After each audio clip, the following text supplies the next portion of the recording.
Hey guys, I'm Jody. And I'm Justin. And we are continuing the Keeper CULL series. The last one we did, I think I chose CULL for every single game, I think. I don't think there was one that I kept. And then I probably surprised a little bit by you wanted to keeping keep a one couple. or two. So I'm feeling a little more optimistic about this selection of games. Maybe a tad, we'll see. We got 12 games here to go through. Games we had on our shelf opportunity that we finally played. Some games, we'll just see if they're going to stay, if they're going to go. Because we have, over 300 games. I keep having games come in. So, we have to... we got to pare them down We got to pare them down a little bit. And keep in mind, these are our personal opinions.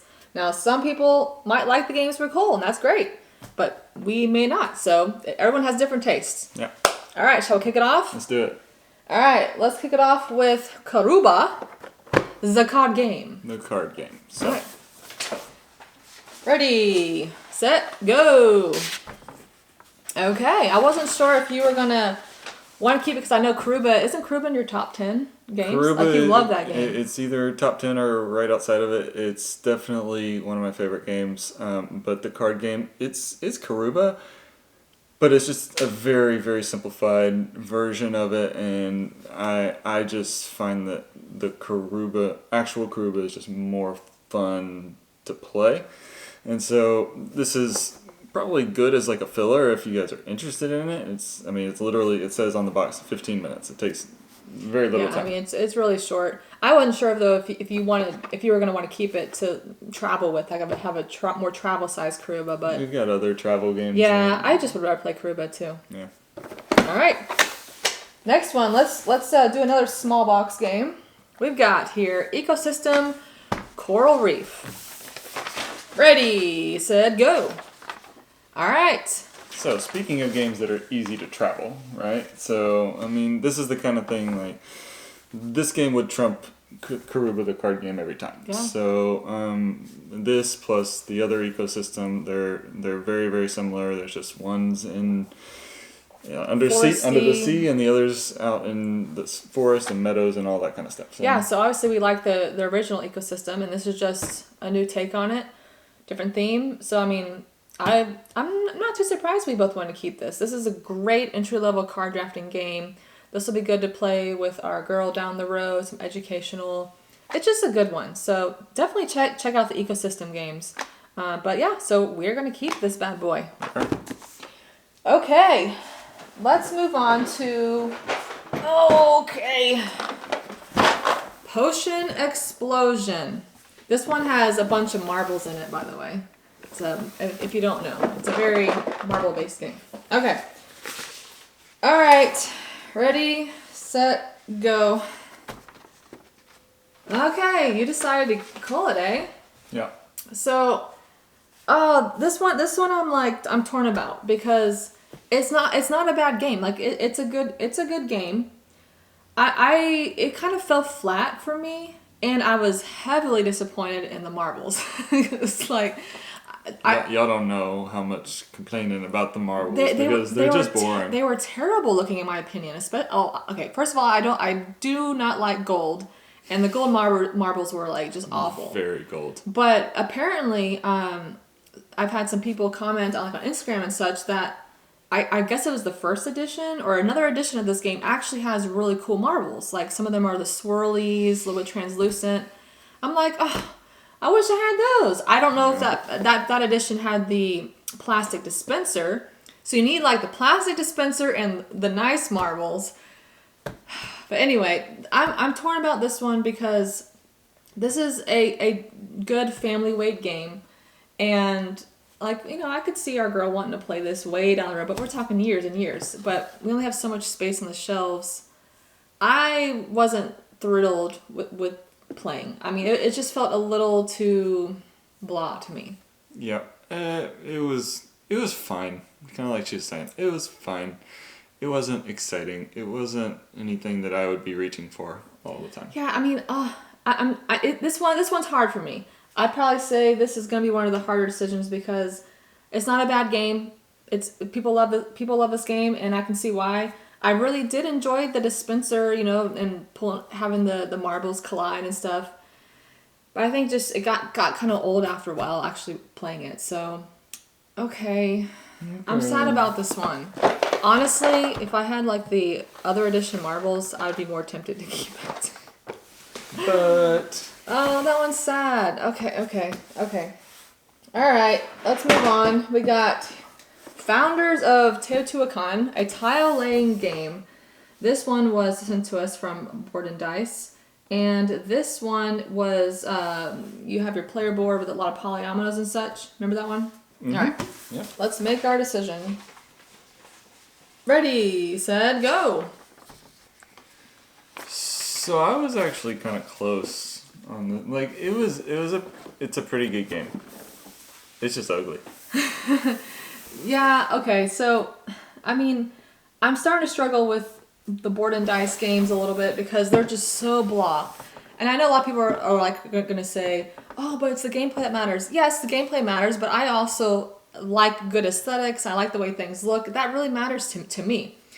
Now, I mean, this gameplay, I enjoyed the gameplay. The gameplay was okay. I don't think it was anything amazing enough for me to want to keep it, for it to stick out. But the actual... I think it probably spoke to me more, the actual gameplay. Like I kind of liked the gameplay and the decisions and the polyomino laying and stuff like that. Yeah, and putting on your action discs and, you know, based on the height is like the strength of your action and such. Yeah, this one's a good game. This one's a good game. I think that's just where it's going to stay at for us. And, you know, if you like polyomino types of games and you don't mind some blanche looking stuff, this one really might work for you. I mean, it's not a bad game at all. I think we just will have a bunch of other games that we probably would rather play over that one. Absolutely. Okay, let's move on to some space. Cosmic Colonies. This is a Floodgate Games game, and it's another polyomino game. All right. What's it going to be? Ready, set, go. Oh, no. Okay. So, this one's hard because this one was actually on my top 60 list. The problem is this game back here, Planet Unknown, just completely knocked it off, basically. So just a hint for next time we do that top games list, this completely, essentially just kind of fell off because that one's gonna rise up to the top pretty quick. So for that reason, because they are pretty similar, I just felt like this is an unnecessary addition to my personal collection. Yeah, I never was like oohing and awing over this game. I think this was more of your type of thing. Mm-hmm. I like it. It's a fine game. Like, if somebody wanted to play it, sure, I would play it.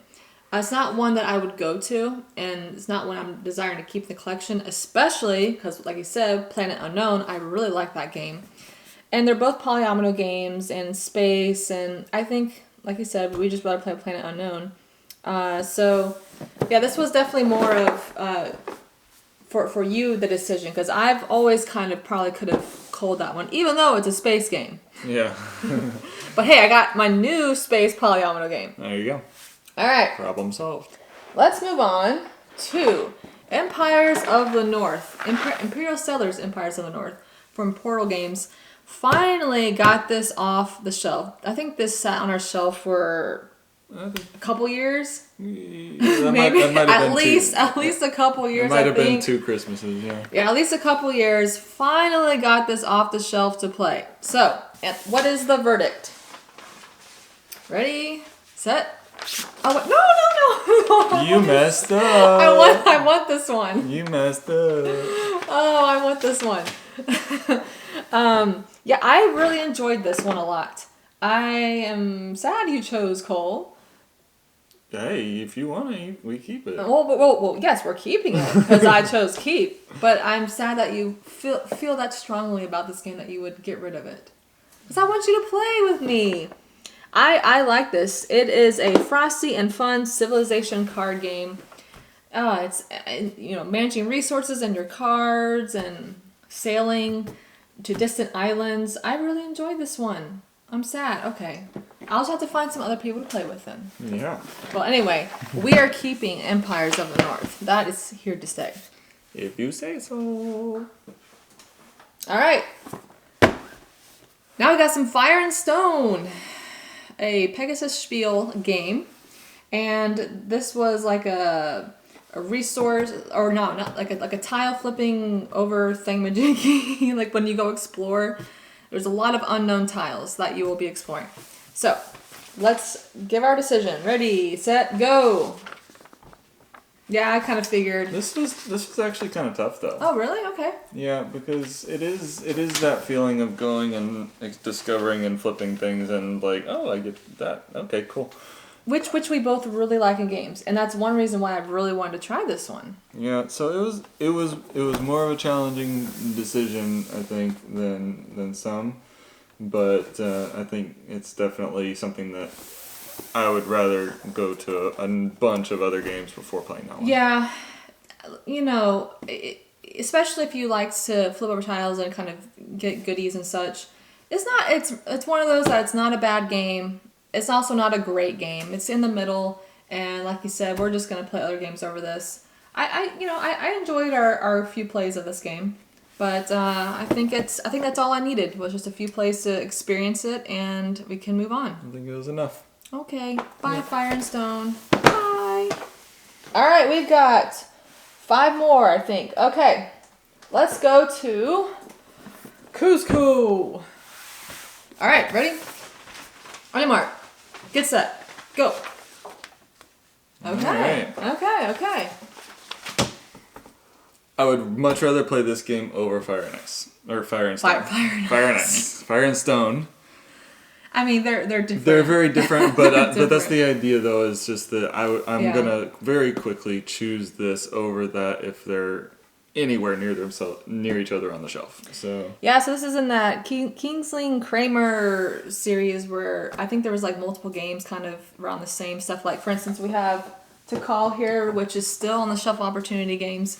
But hey, we got this one off, and I think we both felt it might have just felt a little too long. It was long. But we might be able to shorten it and have a little more fun. Yep. But the production, the components, and I really liked it. The idea of the game, the gameplay, I thought was good. It just was like, okay, that went 1 or 2 turns way longer than it needed to. I think more than a couple turns, but yeah, it was just there were too many pieces in it. That it ends when you run out of pieces, right? So take some of the pieces out, solve that problem. Game of tile placement and majority. Yeah, I mean, this was a good one. I think this is the one where you had like a bunch of different action points and you could use them up to do different things and such. They tend to do that. That was like, what was that other one? Torres, the one that we culled in the last Keeper Cull. I think that was the same designers, and they had the action point system. So I wonder if To Call was going to be similar, because if it's in a similar series. Yeah, you haven't pulled those rules open yet. All right.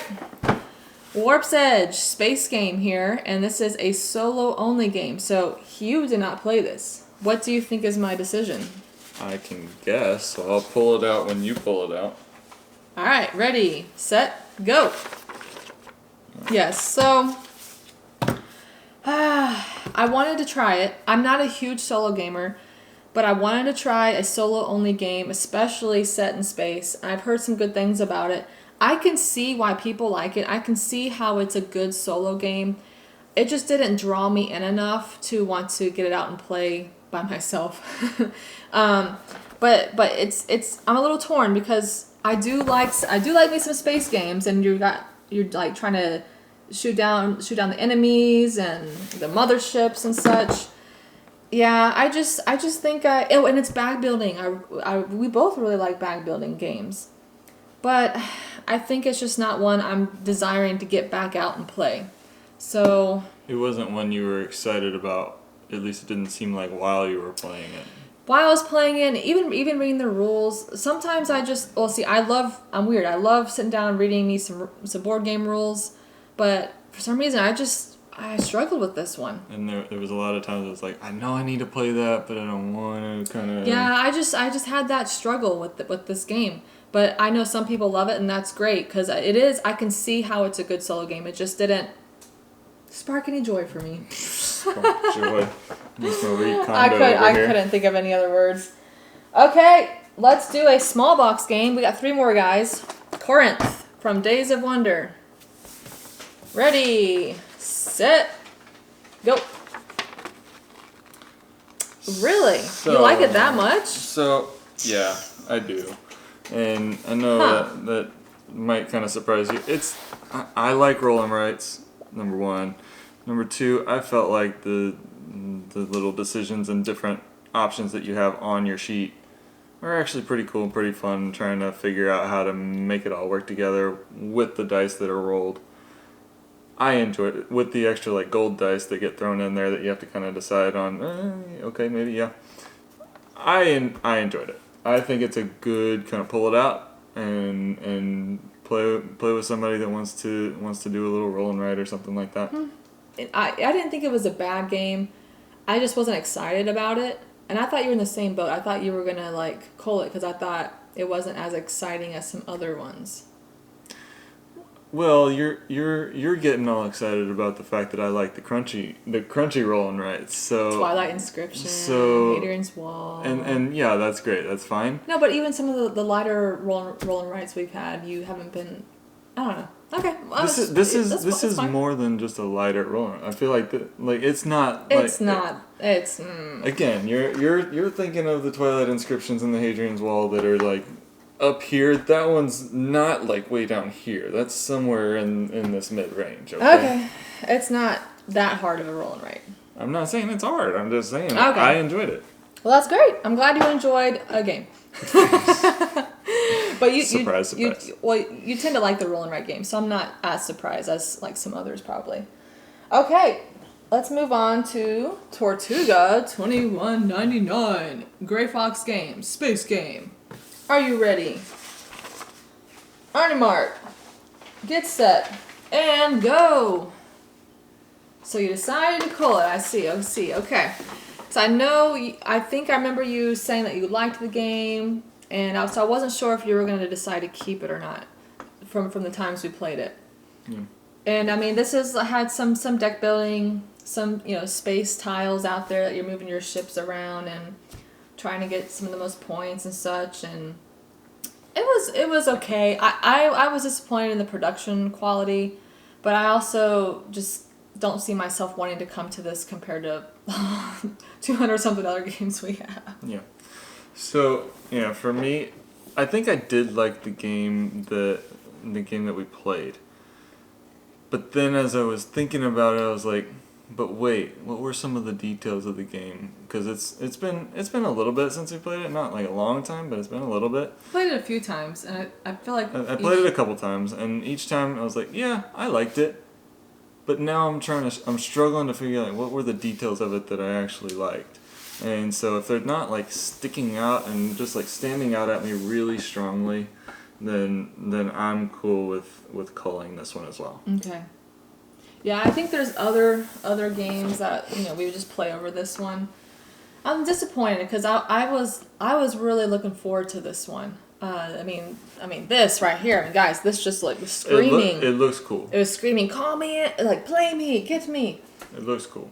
And the ships are cool. Yeah, I mean, yeah, it looks kind of cool. The production was lacking a little bit, some rough edges. It just kind of the cards they felt kind of rough. Just, yeah.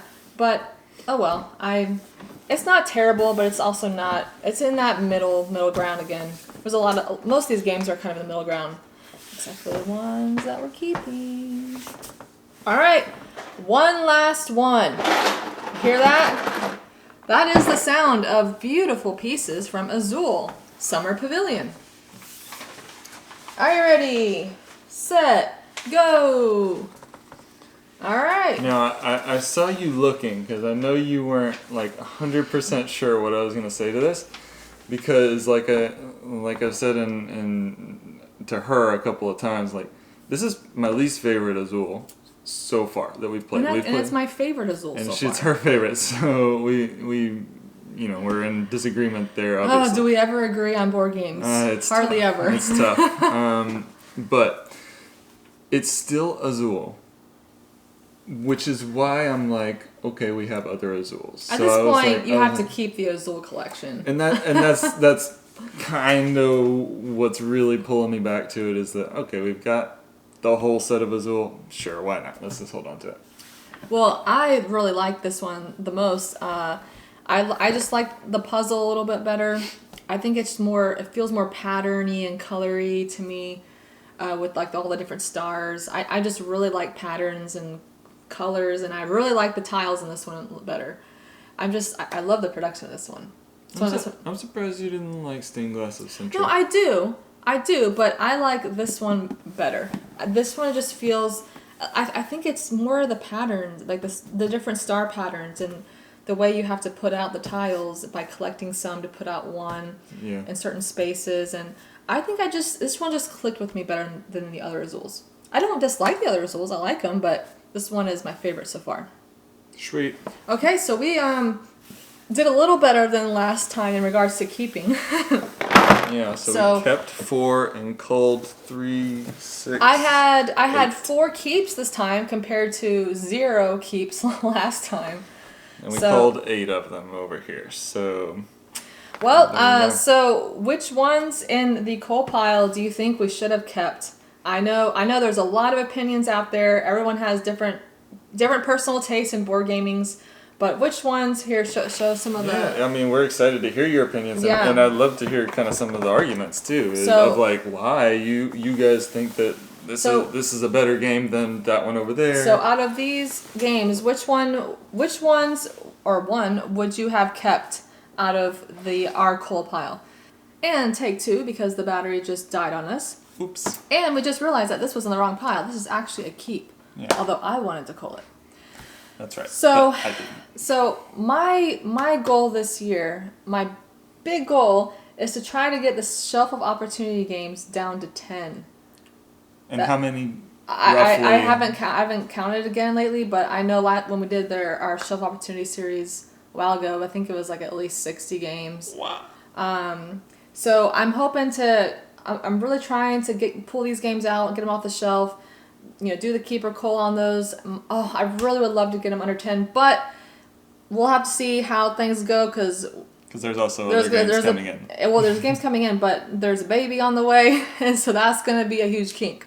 So we'll have to see how that all works and timing and such and energy and etc. We'll see what happens. So anyway, guys, thanks for watching another keeper cull video, and we'll see you on the next one.